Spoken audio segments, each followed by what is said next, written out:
আসসালামু আলাইকুম। Kitchen of রাফারুখি রান্নাঘরে আপনাদেরকে জানাচ্ছি আমার প্রাণঢাল অভিনন্দন। আজকে আমি আপনাদের সাথে শেয়ার করব কিভাবে বড়ি তৈরি করতে হয়। এই কুমড়া বড়ি দক্ষিণ অঞ্চলের খুবই বিখ্যাত একটি খাবার এবং পছন্দনীয়। এই বড়ি তৈরি করতে কি উপকরণ প্রয়োজন হয় এবং কতটুকু লাগে সমস্ত টিপসহ থাকছে এই ভিডিওতে। এই বড়ি তৈরি করার জন্য লাগে মাসকলাইয়ের ডাল, চাল কুমড়ো।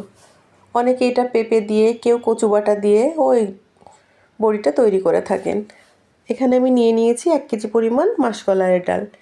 ডালটাকে অবশ্যই নতুন হতে হবে। নতুন ডাল দিয়ে বড়ি তৈরি করলে বড়ি বেশ ধবধবে সাদা হয় এবং খেতেও টেস্ট লাগে।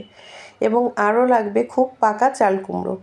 চাল কুমড়োটাকে খুব ভালোভাবে পাকতে হবে। যদি এখানে আপনারা কম পাকা চাল কুমড়ো ব্যবহার করেন সেক্ষেত্রে বড়ির টেস্টটা খুব একটা ভালো আসবে না। এখানে আমি প্রায় 6 কেজি ওজনের একটা চাল কুমড়োকে 2 ভাগ করে কেটে নিয়েছি। এখানে 3 কেজি পরিমাণ চাল কুমড়া আছে। চাল কুমড়োগুলোকে আমি সুন্দর করে কেটে ছুলে নিয়েছি। এবার একটা গ্রেটার নিয়ে নিচ্ছি। গ্রেটার দিয়ে চাল কুমড়োগুলোকে গ্রেট করে নিতে পারেন। গ্রামের মা চাচিরা সাধারণত টিনের থালা কিংবা এই গ্রেটার দিয়ে গ্রেট করে নেয়। এটা একটি সময় সাপেক্ষ এবং কিছুটা ঝামেলাপূর্ণ। এখন শহরের ব্যস্ত জীবনে আমরা এভাবে গ্রেটার দিয়ে গ্রেট করি না। আমিও করছি না, জাস্ট আপনাদের সাথে শেয়ার করছি যে এভাবেও কুমড়োকে গ্রেট করা যায়। আমি এখানে চাল কুমড়োগুলোকে কুচিয়ে একটা ব্লেন্ডারে জগে দিয়ে ব্লেন্ড করে নিব। ব্লেন্ড করা হয়ে গেলে আমি এই চাল কুমড়োর মিশ্রণটাকে একটি পরিষ্কার স্টেইনারে নিয়ে পানি ঝরিয়ে নিব সারা রাতের জন্য।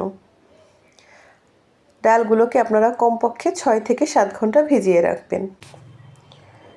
চাল কুমড়োটা ব্লেন্ড করা হয়ে গেছে। এই তো চামচ উঠিয়ে আপনাদের সাথে দেখিয়ে নিচ্ছি যে কতটা ব্লেন্ড করতে হবে। খুব মিহিভাবে ব্লেন্ড করা যাবে না, তাহলে পানির পরিমাণটা বেশি চলে আসবে। এবার একটি স্টেইনারে আমি এটাকে ছেঁকে নিয়েছি, অর্থাৎ এখানে প্রায় আমি সারা রাত স্টেইনারে রেখে দিয়েছিলাম, তারপর এটা থেকে পানি ঝরে গেছে।